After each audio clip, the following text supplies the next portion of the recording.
2024 के पहले 4 महीनों में हमारे देश में 7,40,000 साइबर क्राइम कंप्लेंट्स दर्ज हो चुकी हैं। Investment scam, sextortion, digital arrest और दूसरे फ्रॉड से करीबन 1,800 करोड़ रुपए लूटे जा चुके हैं सिर्फ जनवरी और अप्रैल के महीनों के बीच में। ये सिर्फ ऑफिशियल आंकड़ों की बात कर रहा हूं बाय द वे, जो national cyber crime reporting portal में दर्ज हुई है, जिसे मिनिस्ट्री ऑफ होम अफेयर्स चलाती है। असल में ये ऑनलाइन फ्रॉड की जो समस्या है, इसने एक भीषण रूप धारण कर लिया है और कल आपको या मुझे भी अपने चपेट में ले सकती है। Indian cyber crime coordination centre या I4C के अनुसार मई 2024 में हर दिन 7,000 साइबर क्राइम कंप्लेंट्स रजिस्टर हो रही है। हर दिन 7,000 कंप्लेंट्स। यह आंकड़ा 2021-2023 के तुलना में 113% ज्यादा है। इन सारे क्राइम्स में पैसा मेन मोटिव होता है। 85% केसेस में कहीं ना कहीं किसी न किसी रूप में ऑनलाइन फाइनेंशियल फ्रॉड हो रहा है। पिछले 5 सालों में फाइनेंशियल फ्रॉड्स करीबन 1,000% बढ़ी हैं। 2023 में 1 लाख इन्वेस्टमेंट स्कैम्स रिपोर्ट किए गए। मार्केट में नया जो स्कैम आया है, डिजिटल अरेस्ट, उससे 120 करोड़ रुपए लूटे जा चुके हैं। ट्रेडिंग स्कैम का तो अलग ही जोन चल रहा है। अनुमान है 1,500 करोड़ रुपए का चूना लग चुका है लोगों का वहां। और एक बार ऑनलाइन स्कैम में आपका पैसा गया तो मिलना वापस बहुत ही मुश्किल होता है। 10% से भी कम केसेस में पुलिस आपकी मदद कर पाती है, आपका पैसा लौटा पाती है। शायद इसीलिए और शर्म के मारे बहुत सारा ऑनलाइन फाइनेंशियल फ्रॉड जो हो रहा है हमारे देश में, उसे रिपोर्ट भी नहीं किया जा रहा है। यह फ्रॉड्स अक्सर हमारी लापरवाही की वजह से भी होता है। जैसे कि व्हाट्सएप पर लिखा शब्द जो होता है, हम उसे भगवान का उपदेश मान लेते हैं कि व्हाट्सएप पर लिखा है, ठीक ही लिखा होगा। या रातों रात पैसा डबल करने की स्कीम में इन्वेस्ट करने के लालच में हम पैसा डाल लेते हैं। और बहुत बार आपकी गलती ना भी हो सकती है। क्यों? जैसे फ्रॉडस्टर्स आपका इंफॉर्मेशन, बायोमेट्रिक डेटा चुरा कर आधार इनेबल्ड पेमेंट सिस्टम या AEPS से पैसा निकाल सकते हैं और आपको खबर तक ना होगी। लोकल सर्कल द्वारा किए गए एक सर्वे में पता चलता है कि पिछले 3 सालों में 47% अर्बन हाउसहोल्ड्स हैं जहां कम से कम एक फाइनेंशियल फ्रॉड रिपोर्ट हुआ है, चाहे वो UPI हो, क्रेडिट कार्ड हो या कोई इन्वेस्टमेंट फ्रॉड हो। 23,000 लोगों का ये जो सर्वे है, इसमें यह पाया गया कि क्रेडिट कार्ड पर अक्सर अनऑथराइज्ड चार्ज किया जाता है या फिर UPI में QR कोड से पेमेंट मिलने के बजाय से पेमेंट हाथ से निकल जाता है। हर दिन क्रिमिनल्स नया नया टेक्निक निकालते हैं हमें लूटने के लिए। बात सिर्फ पैसे की नहीं है। आए दिन सुर्खियों में हमें यह खबर भी दिखने को मिलती है कि कैसे फाइनेंशियल फ्रॉड, एक्सटॉर्शन या इलीगल लोन एप्स के वजह से लोग अपनी जान तक ले रहे हैं। इसीलिए देशभक्त के आज के एपिसोड में हमने यह एपिसोड आपको आगाह करने के लिए बनाया है कि कैसे आपके फैमिली, आपके फ्रेंड्स को आप सुरक्षित रख सकते हो और अपने आप को भी सेफ रख सकते हो इस सबसे बड़े फ्रॉड से। किस किस रूप में आते हैं ये ऑनलाइन फ्रॉड? सरकार क्या कर रही है इस आपदा से निपटने के लिए? और उससे भी ज्यादा आप क्या कर सकते हो अपने आप को सुरक्षित रखने के लिए? बड़े बड़े फ्रॉड्स में नेता, बिजनेसमैन, टैक्स पेयर का पैसा खा जाते हैं, लेकिन ये जो ऑनलाइन फ्रॉड है ना, उससे भी ज्यादा खतरनाक है। ये फ्रॉडस्टर्स आपके बैंक बैलेंस को, आपकी इज्जत को, आपकी जिंदगी तक को खा जाएंगे और डकार तक नहीं लेंगे। और इसीलिए इसे आप रोक सको, आप लोगों को आगाह कर सको, हमने इस वीडियो को एकदम कॉपीराइट फ्री बनाया है। आप इस वीडियो को शेयर करो, डाउनलोड करो, रीअपलोड करो, कोई प्रॉब्लम नहीं है। बस अपने फैमिली, अपने फ्रेंड्स को आगाह करो कि यह देश का सबसे बड़ा स्कैम बन चुका है। देशभक्त की पूरी टीम ने बहुत टाइम लगाकर इस एपिसोड में रिसर्च किया। 6 ऐसे लेटेस्ट या एवरग्रीन ऑनलाइन फ्रॉड्स का पता लगाया जिसके शिकार आप और मैं दोनों हो सकते हैं। और 6 ऐसे सिक्योरिटी मेजर्स के बारे में भी हम बात करेंगे इन अटैक से बचने के लिए। लेकिन उससे पहले आपको यह समझना होगा कि फ्रॉडस्टर्स आज सिर्फ जामतारा में कहीं कोने में बैठकर आपको फ्रॉड करने की कोशिश नहीं कर रहे हैं। आज डिजिटल फ्रॉडस्टर्स बहुत ही केपेबल, टेक्नोलॉजिकली बहुत ही नॉलेजेबल और शातिर क्रिमिनल्स बन चुके हैं। अगर आपके साथ कभी भी फाइनेंशियल फ्रॉड हुआ है तो आप चुप मत बैठो, क्योंकि यही चुप्पी क्रिमिनल्स को और हौसला देती है। अच्छे से अच्छों को इन क्रिमिनल्स ने फांसा हुआ है अपने लेटेस्ट डिजिटल अरेस्ट स्कैम में। मिलिए SP ओसवाल से, chairman and managing director of Vardhman group. आपको लगेगा कि अरे इतना पैसा इनके पास, इतना तजुर्बा है। 82 साल की उम्र में ओसवाल साहब को कोई बुद्धू तो बना नहीं सकता है, लेकिन इनके साथ हुआ 7 करोड़ रुपए का फ्रॉड। जब एक गैंग ने इनके ऊपर एक फेक केस किया, एक फेक वर्चुअल कोर्ट रूम में fake chief justice of India DY Chandrachud के साथ केस की सुनवाई कराई, फेक डॉक्यूमेंट्स क्रिएट करवाए और ओसवाल को 2 दिन तक डिजिटल अरेस्ट में रखा। सुप्रीम कोर्ट से जो फेक डॉक्यूमेंट्स आए, जो ओसवाल को भेजे गए थे उनमें सुप्रीम कोर्ट का एम्बलम, उसका बार कोड, उसका डिजिटल सिग्नेचर सब एकदम असली कोर्ट डॉक्यूमेंट से मेल जोल खाते थे। ओसवाल ने नोटिस का पालन करते हुए अलग अलग अकाउंट्स में 7 करोड़ रुपए जमा कर दिए। चलो, बिजनेसमैन को उल्लू बनाया, लेकिन साइंटिस्ट को भी। मध्य प्रदेश के इंदौर में डिपार्टमेंट ऑफ एटॉमिक एनर्जी में काम कर रहे साइंटिस्ट को फ्रॉडस्टर्स ने डिजिटल अरेस्ट किया, 71 लाख रुपीस उनसे लूट लिया। नोएडा में 79 साल के रिटायर्ड मेजर जनरल के साथ भी यही हुआ। 5 दिनों तक डिजिटल अरेस्ट, 2 करोड़ रुपए उनसे ऐंठ लिए गए। नोएडा में ही एक डॉक्टर पूजा गोयल को फ्रॉडस्टर्स ने डिजिटल अरेस्ट किया, इस आरोप में कि उनके नंबर से अश्लील वीडियो सर्कुलेट हो रहे हैं। 60 लाख रुपए उनसे भी ऐंठ लिए। तो एक बात तो क्लियर है कि फ्रॉडस्टर्स कोई स्पेसिफिक किसी को टारगेट नहीं कर रहा है, कोई टीजी नहीं है। सीनियर गवर्नमेंट ऑफिसर हो सकता है, रिटायर्ड गवर्नमेंट ऑफिशियल हो सकते हैं, बिजनेसमैन, डॉक्टर, यहां तक कि पीजी स्टूडेंट्स तक को बख्शा नहीं गया है इन ऑनलाइन स्कैम से। फॉर एग्जाम्पल, अहमदाबाद में 27 साल की महिला को सेंट्रल एजेंसीज के अफसरों ने फोन कर कर बताया कि उनके नाम का एक पार्सल है जिसमें ड्रग्स पाए गए हैं और उनके खिलाफ एक्शन होने वाला है। डिजिटल अरेस्ट के दौरान एक सीबीआई ऑफिसर ने उन्हें अनड्रेस करने को कहा, जिससे उनके बर्थ मार्क्स को आइडेंटिफाई किया जा सके। साथ ही साथ उनके सारे पैसे फ्रॉडस्टर्स ने ट्रांसफर करवा लिए। तो इतना कॉन्फिडेंस आ चुका है आजकल ये ऑनलाइन फ्रॉडस्टर्स में। डिजिटल अरेस्ट उस साइबर क्राइम टेक्निक का नाम है जहां फ्रॉडस्टर्स वीडियो कॉल के जरिए लॉ इन्फोर्समेंट एजेंसी के अफसर बन के आपके सामने आते हैं।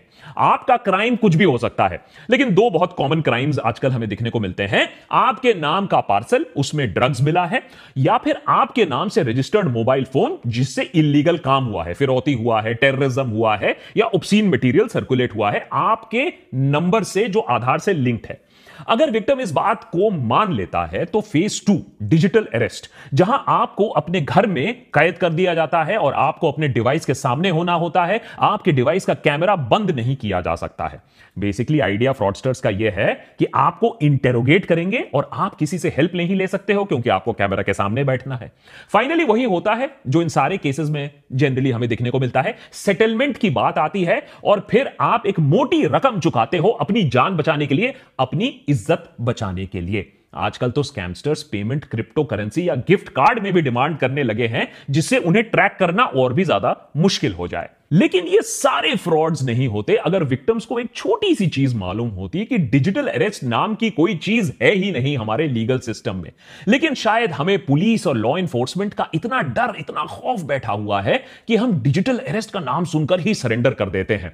अब Indian cyber crime coordination centre ने बाकायदा एक नोटिस, एक प्रेस रिलीज जारी किया है जिसमें नागरिकों को आश्वासन दिया गया है कि लॉ इन्फोर्समेंट एजेंसी, सीबीआई हो, पुलिस हो, कस्टम, ईडी, जजेस हो, आपको वीडियो कॉल के जरिए कोई अरेस्ट नहीं कर सकता है। और अगर आपके पास कभी भी बाय द वे ऐसा कॉल आए तो उन्हें बोलो कि कम से कम घर आकर आपको नोटिस दे, घर आके आपको अरेस्ट करे। अरे डिजिटल इंडिया का मतलब इतना थोड़ा ही ना कि आप आलसी बैठ जाओ और सब कुछ ऑनलाइन ही करना शुरू कर दो। लेकिन डिजिटल अरेस्ट से बच भी गए तो क्या, अरे डिजिटल फ्रॉडस्टर्स तो हर कोने में इंतजार कर रहे हैं आपका। ये रहे 6 टॉप स्कैम्स जो हमारी टीम को मिले, जिससे लाखों लोगों से करोड़ों रुपए लूटे जा रहे हैं। Number 1, UPI scam. Digital India और यूपीआई के चलते हमारी जिंदगी तो आसान हुई है, लेकिन साथ ही साथ डिजिटल फ्रॉडस्टर्स की भी जिंदगी आसान हो गई है। 2022-2023 में करीबन 1 lakh UPI based frauds report किए गए हैं। अगर आप सतर्क ना रहे तो डिजिटली आपका पैसा गायब हो सकता है बहुत आसानी से। साथ ही साथ क्यूआर कोड्स के मामले में थोड़ा सावधान रहना पड़ेगा। क्यूआर कोड कहां से स्कैन कर रहे हो, किसे पेमेंट दे रहे हो, यह थोड़ा भापना जानना जरूरी है। जैसे कि फॉर एग्जांपल अगर नहीं करोगे तो हाईटेक सिलिकॉन सिटी बैंगलोर में 41% रिपोर्टेड साइबर क्राइम इंसिडेंट्स होते हैं, वो क्यूआर कोड स्कैम से रिलेटेड होते हैं। तो इतना कॉमन हो चुका है क्यूआर कोड का मिसयूज। Number 2, sextortion. बहुत ही भयानक रूप है हमारे टेलीकॉम रेवोल्यूशन और सस्ते मोबाइल फोन और सस्ते डेटा रेट्स का। स्कैमर्स लोगों को वीडियो कॉल करते हैं। बहुत बार अनजाने में लोग ऐसा अननोन नंबर से फोन उठा लेते हैं। दूसरे एंड में एक महिला अश्लील हरकतें करते पाई जाती हैं। जब तक आपको समझ में आता है कि यह मामला कुछ गड़बड़ है, तब तक आपकी वीडियो बन चुकी होती है अश्लील हरकतें करते हुए। उसके बाद हमारी सदैव तत्पर पुलिस से आपको एक फोन आता है कि आपके खिलाफ ऑब्स्सेनिटी का केस दर्ज हो गया है और आपको अरेस्ट किया जा सकता है। सबूत के दौर पर आपका अश्लील वीडियो इस महिला के साथ आपके सामने पेश किया जाता है। इस समय इंसान ठंडे दिमाग से यह नहीं सोचता है कि हमारी पुलिस इतनी तत्पर कब से हो गई। अगर यह सच में ऐसा होता तो हमारा देश तो सेफेस्ट कंट्री फॉर वुमेन होता पूरी दुनिया में। फिलहाल इज्जत और नाक बचाने के लिए हम मामले को सेटल कर देते हैं पैसा देकर। आप भी खुश, स्कैमस्टर भी खुश। तीसरा बड़ा फ्रॉड, टेलीग्राम फ्रॉड। घर बैठे बैठे पैसा किसको कमाना नहीं अच्छा लगता? क्यों एडिटर है? आजकल एडिटर बोल रहा है कि अरे सीधा फाइल घर ही भेज दो, घर में बैठ के एडिट कर दूंगा, ऑफिस आने की क्या जरूरत है? लेकिन ऐसे स्कीम ना बहुत ही चौंका देने वाले हैं, और ऐसे स्कीम जो ऑफर करते हैं वो फ्रॉड ही होते हैं।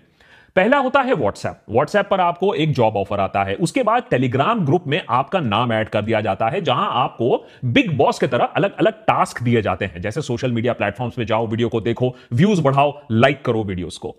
पहले आपको आपके काम के लिए छुट्टर पैसे, थोड़ा बहुत पैसे भी मिल जाएंगे, आपका ट्रस्ट बढ़ जाएगा। फिर किसी कारण हेतु, जैसे कि ट्रेनिंग की है या फिर आपको ज्यादा बिजनेस मिलेगा, उस एक्सक्यूज पे आपको उल्टा पैसा जमा करना होता है। एक बार आपने मोटी रकम जमा की, बंदा गायब आपके पैसे के साथ। नंबर 4, एआई की दुनिया बहुत चकाचौंध है। मानवता एवोल्यूशन की अगली पायदान पर चढ़ रहा है एआई के साथ। क्रिमिनल्स ने बोला हम क्यों पीछे हट जाएं, तो उन्होंने भी एआई की मदद से लोगों को अब गधा बनाना और उनसे पैसा निकालना सीख लिया है। किसी के बेटे का एक्सीडेंट हो गया है, वो हॉस्पिटल से कॉल कर रहा है, पैसे की गुहार लगा रहा है, कैसे मना करोगे आप?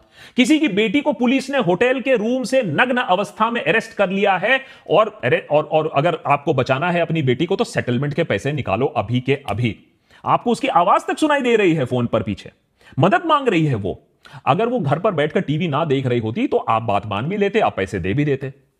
कुछ लोग बच गए, लेकिन लाखों पेरेंट्स ने, लाखों रिश्तेदारों ने पैसा ऐसे निकाला है। और जो आवाज उन्होंने सुनी होती है, जिस पर विश्वास करके वो पैसे निकालते हैं, वो असली, ऑलमोस्ट असली ही आवाज होती है। सॉफ्टवेयर की मदद से, एआई की मदद से आप आज के डेट में किसी की आवाज को कॉपी कर सकते हो और फिर उस आर्टिफिशियल आवाज से कुछ भी बुलवा सकते हो। मिशन इंपॉसिबल में टॉम क्रूज ये सालों से करते आए हैं, लेकिन अब क्रिमिनल्स रियल लाइफ में ये कर रहे हैं एआई की मदद से, और आपको लूट रहे हैं। Number 5, link based cheating. देखिए, हर स्कैम को एआई की जरूरत नहीं है, कटिंग एज टेक्नोलॉजी की जरूरत नहीं है। कभी कभी हमारी जो कमजोरी होती है, फ्रॉडस्टर्स के लिए सबसे बड़ा वरदान वही होता है, ह्यूमन वीकनेस। जैसे हमारा लालच, सबको चाहिए एक फ्री में प्राइज, और व्हाट्सएप पर जो कुछ आता है वो तो 100% ट्रू होता है। तो व्हाट्सएप पर आ गया एक लिंक, आपने उस लिंक को क्लिक कर लिया और लिंक में मिला आपको एक शानदार प्राइज।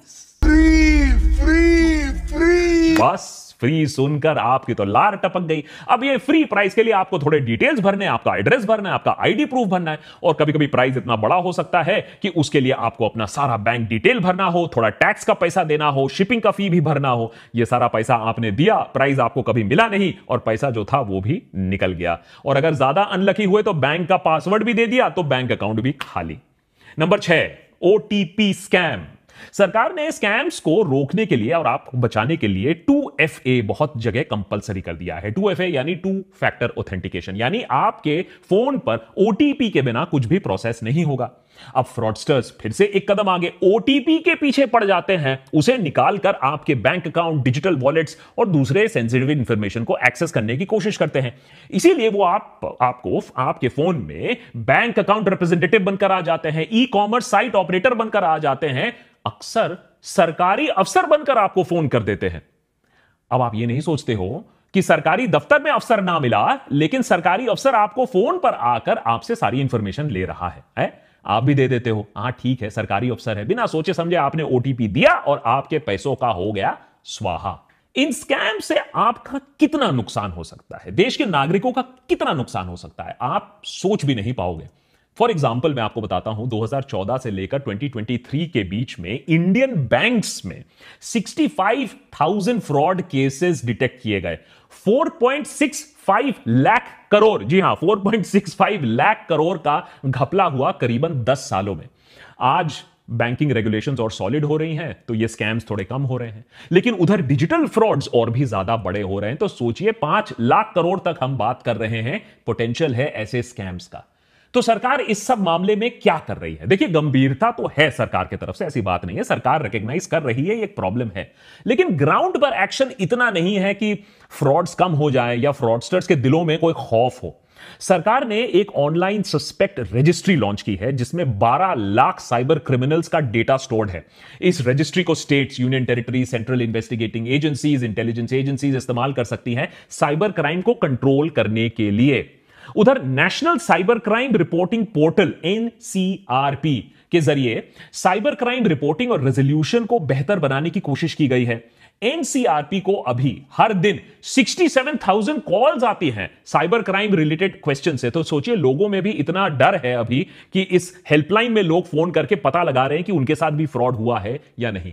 और Indian cyber crime coordination centre I4C ने अभी तक 2,800 करोड़ डिफ्रॉडेड मनी है, ये जो स्कैम्स का पैसा है, ये वापस दिया है करीबन 8.5 लाख विक्टिम्स को। तो कहीं ना कहीं एक शुरुआत की गई है, लेकिन इस शुरुआत से ज्यादा कुछ नहीं हो पाएगा जब तक ना आप इसमें साथ दोगे। कैसे?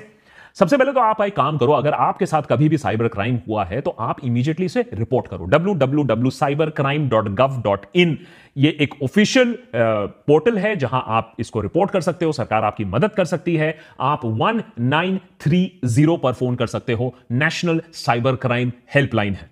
लेकिन किंतु परंतु अगर आप चाहते हो कि बात रिपोर्टिंग तक ना आए, बात सरकार तक ना पहुंचे, फिर बात गुहार तक ना आए कि भैया आप बोलो कि मेरा पैसा किसी तरीके से लौटा दो, तो आपको ही चौकस रहना होगा।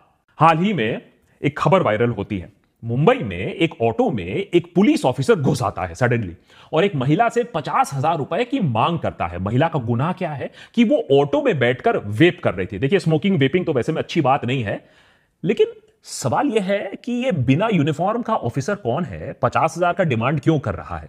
महिला ने सोचा कुछ तो गड़बड़ है, ये ऑफिसर नहीं है। उसने वीडियो बनाना शुरू कर दिया और वीडियो बनते देख पुलिस वाला वो भाग निकला। अब खबर यह आ रही है कि उस पुलिस वाले को अरेस्ट कर लिया गया है जो फेक ऑफिसर था। कहने का मतलब यह है कि आपको प्रोएक्टिव रहना होगा। ये डर के नहीं बैठो कि पुलिस का नाम जैसे ही सुना है एडिटर जैसे, हां, डर के नहीं बैठना, आपको डरना नहीं है। 90% केसेस में साइबर फ्रॉड में पैसा वापस नहीं मिलता, याद रखिए। तो डर गए, जो डर गया वो मर गया। हां, अगर बैंकिंग चैनल से पैसा आपका निकलता है तो तुरंत बैंक को जाकर रिपोर्ट करो। अगर बैंक की नेग्लिजेंस की वजह से आपका अकाउंट कॉम्प्रोमाइज हुआ है तो बैंक आपको पूरा पैसा वापस देगी। लेकिन याद रखिए, अगर अनऑथराइज्ड ट्रांजैक्शन 7 दिन बीत चुके हैं और उसके बाद जाकर आपने रिपोर्ट किया तो बैंक की लायबिलिटी काफी कम हो जाती है। फिर बैंक की पॉलिसीज ही काम आएंगी, सरकार आपको वहां मदद नहीं करेगी। तो सबसे पहले तो चौकस रहना होगा ट्रांजैक्शन को लेकर, अगर आपके ऊपर कोई धमक रहा है उसको लेकर। Point number 2, prevention is the best cure. अरे सीधा सीधा प्रिवेंशन करो। Have an apple a day. किसी अननोन मैसेज को मत खोलो, अनसोलिसिटेड लिंक को क्लिक मत करो, अननोन वीडियो कॉल को मत उठाओ, और जो बैंक ट्रांजैक्शंस हैं उन्हें हमेशा डबल चेक करके अप्रूव करो। अगर कंप्यूटर पर एंटीवायरस नहीं है, चलो वहां भी पैसा बचाना चाहते हो कोई बात नहीं, कम से कम अपने बैंक स्टेटमेंट्स को रेगुलर स्कैन करो। हर ट्रांजैक्शन पर एसएमएस अलर्ट लगाओ और ओटीपी 2 फैक्टर ऑथेंटिकेशन के बिना कुछ भी काम नहीं करने का। जो बात व्हाट्सएप पर आपने आज तक नहीं सीखा, कम से कम वो रियल लाइफ में सीख लो कि कोई भी क्यूआर कोड जो आपको दिखता है उसे ब्लाइंडली ट्रस्ट नहीं करने का। कोई भी पेमेंट लिंक जो आपको दिखता है उसे ब्लाइंडली पे नहीं करने का। किसी भी पेमेंट जहां दे रहे हो, देखो किस गेटवे को इस्तेमाल कर रहे हो, किस सॉफ्टवेयर को इस्तेमाल कर रहे हो, और मल्टी फैक्टर ऑथेंटिकेशन का आप इस्तेमाल करो। जैसे कि आप में क्रेडिट कार्ड में भी अगर ओटीपी है तो उसको इनेबल करो। और जो ट्रस्ट का फैक्टर है ना, इतना भी ट्रस्ट मत करो। हर अननोन नंबर को उठाने की जरूरत नहीं है। आपकी कॉलेज की गर्लफ्रेंड को अगर आपसे पैचअप करना होगा तो कोई और तरीका उसको मिल जाएगा। हर कॉल उठाने की जरूरत नहीं है। उठाओगे तो फिर आपका भी डिजिटल अरेस्ट हो जाएगा।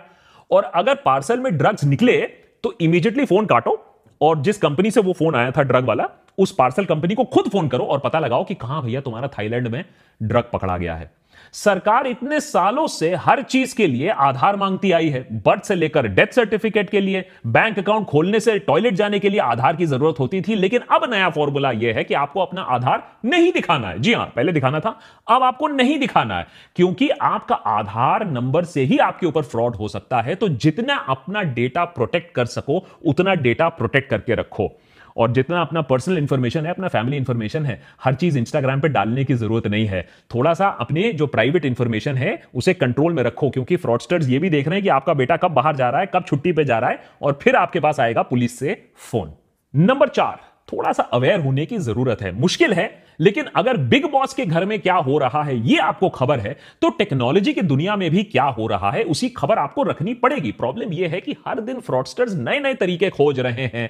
अब हमें तो अपडेटेड रहना होगा। For example, SIM swap scam, ये क्या होता है? इससे हैकर्स आपके सिम को रिमोटली डुप्लीकेट कर सकते हैं और आपका सारा इंफॉर्मेशन चुरा सकते हैं। इसीलिए रेगुलर पासवर्ड चेंज करना भी एक वाइटल सिक्योरिटी टूल है। ओटीपी स्कैम से भी जरूर आपको बचना चाहिए कि ये जो आपका जो पर्सनल फाइनेंशियल डिटेल है कभी फोन पर नहीं शेयर करना। कोई अगर आपको कॉल कर रहा है, मैसेज कर रहा है, अपने बैंक का ऑफिशियल बोल रहा है, सरकारी ऑफिशियल बोल रहा है, तो ऑफिशियल चैनल के थ्रू जाओ, ऑफिशियल वेबसाइट के थ्रू जाओ। फोन पर जो बोल रहा है उसे मत बिलीव करो और कभी भी अपना ओटीपी किसी को मत दो। लास्टली, जो शेडी एप्स हैं ये एक नया चीज बन रहा है, क्योंकि हम सोचते हैं कि ऐप इंस्टॉल कर लेंगे, किसी ने मेहनत से ऐप बनाया होगा तो ठीक ही होगा, लेकिन ऐसे ऐप्स इंस्टॉल मत करिए। ओनली ऑफिशियल ऐप्स इंस्टॉल करिए। ऐप स्टोर, प्ले स्टोर में जिसकी अच्छी रेटिंग हो, कोई अननोन ऐप को मत इंस्टॉल करिए, क्योंकि एक बार आपने ऐप इंस्टॉल कर लिया अपने फोन पर तो वो बहुत सारी परमिशंस ले लेता है, कैमरा से लेकर, माइक से लेकर, आपके दूसरे पासवर्ड से लेकर। लेटेस्ट स्कैम अभी जो बैंगलोर से आ रहा है, एक महिला ये क्लेम कर रही है कि बैंगलोर में एयरपोर्ट में लाउंज एक्सेस के लिए ऐप डाउनलोड करने को बोला गया और उस ऐप से फोन पर पूरा कंट्रोल जमा लिया उस ऐप ने। तो ये आपको ही सुरक्षित अपने आप को रखना पड़ेगा। जैसे कि मैंने एपिसोड की शुरुआत में बताया, ये एपिसोड बिल्कुल कॉपीराइट फ्री है। आप इसे डाउनलोड करिए, आप इसे शेयर करिए, आप इसे रीअपलोड करिए, मुझे फर्क नहीं पड़ता है, लेकिन अपने फ्रेंड्स, अपने रिलेटिव्स को यह बात समझाइए कि यह देश का बिगेस्ट फ्रॉड है। 2G कोलगेट से आपका बैंक अकाउंट कम से कम नहीं जा रहा था, यह उससे भी बड़ा फ्रॉड है, जिससे आपका बैंक अकाउंट, आपकी इज्जत, आपकी रेप्यूटेशन और कुछ लोगों की जिंदगी तक जा चुकी है। So please be safe. और अगर ऐसे ही और भी एपिसोड्स आपको देखने हैं, as a matter of fact हमारे मेंबर्स ने ही बताया कि एक ऐसे एपिसोड की जरूरत है जहां लोगों को आगाह किया जाए, तो और ऐसी कौन कौन सी चीजें हैं जिनके बारे में लोगों को पता होना चाहिए जो मेन स्ट्रीम मीडिया कवर नहीं कर रही है, हमें जरूर बताइए। देशभक्त पर हम उसे जरूर कवर करेंगे।